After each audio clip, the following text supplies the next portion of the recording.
തിരുവനന്തപുരം ജില്ലയിൽ ഉൾപ്രദേശങ്ങളിൽ വലിയ രീതിയിൽ കൃഷിനാശവും ഉണ്ടായിട്ടുണ്ട്. വെങ്ങാനൂരിലെ കർഷകർക്ക് വലിയ നഷ്ടം ഇക്കാര്യത്തിലുണ്ടായി. 3000-ലധികം വാഴയാണ് നശിച്ചത്. കുലച്ച വാഴകളാണ് അധികവും ഒടിഞ്ഞു വീണത്. വി വിനോദ് തയ്യാറാക്കിയ റിപ്പോർട്ട് കാണാം. ശക്തമായ കാറ്റിലും മഴയിലും തിരുവനന്തപുരം ജില്ലയിലും കർഷകർക്ക് വലിയ നഷ്ടമാണ് സംഭവിച്ചിരിക്കുന്നത്. നമ്മൾ ഇപ്പോൾ ഉള്ളത് വെങ്ങാനൂർ പനക്കോട് പ്രദേശത്താണ്. കഴിഞ്ഞ ദിവസം വെള്ളായണിയിലെ കാഴ്ചകൾ കണ്ടിരുന്നു. അതിന് സമാനമായ രീതിയിൽ തന്നെയാണ് ഇവിടുത്തെ ഒരു കാഴ്ചയും. ഏത്ത വാഴകൾ വ്യാപകമായി കാറ്റിലും മഴയിലും നശിച്ചിരിക്കുന്നു. ഓണം വിപണി അത് ലക്ഷ്യമിട്ട് നടത്തിയ കൃഷിയാണ്. നമുക്ക് ഇപ്പോൾ ഈ ദൃശ്യത്തിൽ കാണാം. കുലവന്ന വാഴയാണ്. ഇങ്ങനെയുള്ള വാഴകളാണ്. ഏതാണ്ട് 400-ലധികം വാഴകൾ ഇവിടെ ഇങ്ങനെ ഒടിഞ്ഞു വീണു. ഇതെല്ലാം തന്നെ കർഷകർ 2000 ഇല മുഴുവൻ ഈ പ്രദേശത്ത് 400 എല്ലായിടത്തുമായിട്ട് എത്ര മൊത്തത്തില് ഈ പനകുടയിലും 2000-ന് പുറത്ത് വാഴകൾ 2000-3000 അടുപ്പിച്ച് വീഴും. അങ്ങ് ഏകദേശം പോറോഡ് വരെ കിടക്കുന്നത് ഇവിടെ താഴെ തൊട്ട്. അപ്പൊ ഒരു 3000 മൂട് വാഴയെങ്കിലും വെങ്ങാനൂർ പഞ്ചായത്തിലെ പനങ്കോട് വാർഡില് ഏതൊക്കെ ദിവസങ്ങളാണ് ഈ കഴിഞ്ഞ ഒരു 15 ദിവസമായിട്ട് പെയ്യുന്ന മഴയിലും കാറ്റിലും അതിശക്തമായ കാറ്റ്. ഇത് സ്വന്തമായിട്ട് ഭൂമിയുള്ളവരുണ്ട്, പാട്ടത്തിനെടുത്ത് ചെയ്യുന്നവരുണ്ട്. പാട്ടം കൂടുതലും പാട്ടം, കുറച്ചൊക്കെ സ്വന്തമായിട്ടുള്ളവരുണ്ട്. ബാക്കിയെല്ലാം ഓരോരുത്തരെ പാട്ടങ്ങളെടുത്ത് ചെയ്യുന്നതാണ്. ഇത് പാട്ടത്തുക ആദ്യം തന്നെ കൊടുക്കേണ്ടി വരും. പിന്നെ ആദ്യം കൊടുത്താലേ ഇത് ചെയ്യാൻ പറ്റുള്ളൂ. അല്ലാതെ ഇതില് വയലിലൊന്നും ഇറങ്ങാനും പോലും പറ്റൂല. ഇതിപ്പോ ഈ പ്രദേശത്ത് മാത്രം ഇതിപ്പോ എത്ര രൂപയുടെ നഷ്ടം ഉണ്ടാവും ചേട്ടാ? ഈ കാണുന്നത് മാത്രം ഒരു 1.5 ലക്ഷം രൂപ നഷ്ടം. ഓരോ മഴക്കാലത്ത് ഈ പ്രയാസം ഉണ്ടോ? ഇങ്ങനെയുള്ള ഉണ്ട് 2012 മുതൽ ഉണ്ട് ഈ പ്രയാസം. പറഞ്ഞോട്ടെ.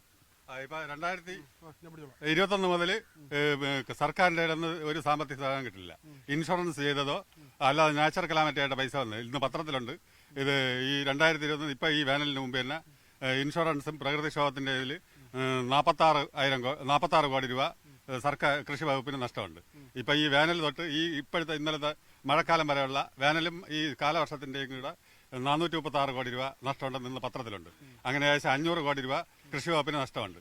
ഇത് സർക്കാരിന്റെ ധനവകുപ്പ് എന്തെങ്കിലും കൊടുത്താൽ മാത്രമേ കർഷകർക്ക് പൈസ കൊടുക്കാൻ പറ്റുള്ളൂ എന്ന് ഇന്ന് പത്രത്തിലാണ്. അത്ര വ്യാപകമായി നഷ്ടം ഉണ്ടായിക്കൊണ്ടിരിക്കുന്നു. അപ്പൊ ഇന്നോട്ട് കാലവർഷം തുടങ്ങുമെന്ന് പറയുന്നത് ഒരാഴ്ച നീണ്ടിരിക്കുന്നു. ശക്തമായ കാറ്റും മഴ ഉണ്ടാകുന്നു. അപ്പൊ പ്രകൃതി മൊത്തത്തിൽ സാമ്പത്തികമായിട്ട് പച്ചക്കറി പഴം വർഗ ഉൽപ്പന്നങ്ങൾക്ക് കമ്പോളത്തിൽ സാധനം ഇടുകയും വില വർദ്ധിക്കും. കർഷകർക്ക് ദുരിതത്തിലാവും. ഇതൊക്കെയാണ് ഉണ്ടാകുന്നത്. ഇതിപ്പോ ഈ പാട്ടത്തിനെടുത്ത ഈ ഭൂമിയും ഇവിടെ നട്ടതും എല്ലാം കൂടെ 1.5 ലക്ഷം രൂപയ്ക്ക് മുകളിൽ വരുമെന്ന്. ഇത് ഇപ്പോ ഈ കർഷകന് ഇത് സർക്കാരിൽ നിന്ന് എന്തെങ്കിലും തിരികെ കിട്ടാനുള്ള സാധ്യതയുണ്ട്? അതാണ് സർക്കാർ കൊടുക്കാൻ ധനവകുപ്പ് അനുവദിച്ചാലേ കൃഷി വകുപ്പ് നഷ്ടം റിപ്പോർട്ട് ചെയ്തിട്ടുണ്ട്.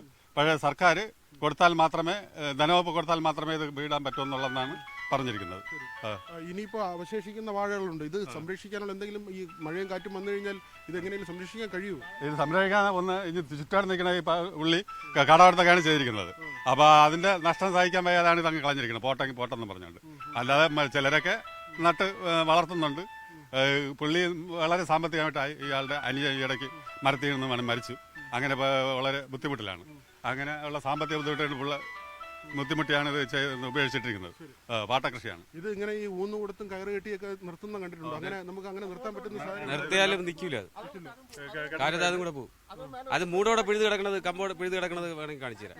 കാറ്റ് അങ്ങനത്തെ കാറ്റാണ്. 30 ദിവസത്തേക്ക് മുമ്പാണ് ഇത് വീഴുന്നത്. അപ്പൊ ഇത് കുലച്ച് തുടങ്ങിയുള്ളായിരുന്നു കെട്ടാനാകും. ആ ഒറ്റയടിക്ക് അത്ര പോയതുകൊണ്ടാണ് പുള്ളി ഇതിനെ കൂടെ അങ്ങ് വിട്ടത്. അത് പോയിട്ട് വെങ്ങാനൂർ പഞ്ചായത്തില് പനങ്കോട് വാർഡ് ഇതുവരെ ശ്രദ്ധിക്കപ്പെട്ടില്ല. ഇപ്പോഴാണ് ആദ്യമായിട്ട് ഇങ്ങനെ വന്നത്. കാര്യം ആരൊക്കെ അറിഞ്ഞുകൂടാ. അതുകൊണ്ടാണ് ഇങ്ങനെ സംഭവിച്ചെന്ന് തോന്നുന്നു. ഒരുപാട് വർഷം കൊണ്ട് കൃഷിനാശം സംഭവിക്കുന്നുണ്ട്.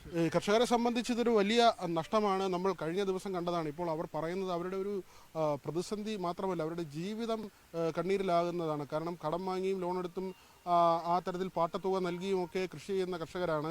നമ്മുടെ നാട്ടിൽ ഏറ്റവും കൂടുതൽ സംരക്ഷിക്കപ്പെടേണ്ട ഒരു വിഭാഗം എന്ന് തന്നെ പറയേണ്ടതാണ്. കർഷകർക്ക് പെൻഷൻ കൊടുക്കുന്ന കാര്യം പോലും ഒരുപക്ഷെ നേരത്തെ സർക്കാരുകൾ ആലോചിച്ചിരുന്നതാണ്. അതൊന്നും നടപ്പായില്ല. പക്ഷേ ഇവർക്ക് ഈ ഉണ്ടായ നഷ്ടമെങ്കിലും നികത്താനുള്ള നടപടികൾ അത് വേണമെന്ന ആവശ്യമാണ് ഉയരുന്നത്. സി വിനോദിനൊപ്പം വി വിനോദ്, ന്യൂസ് 18 തിരുവനന്തപുരം.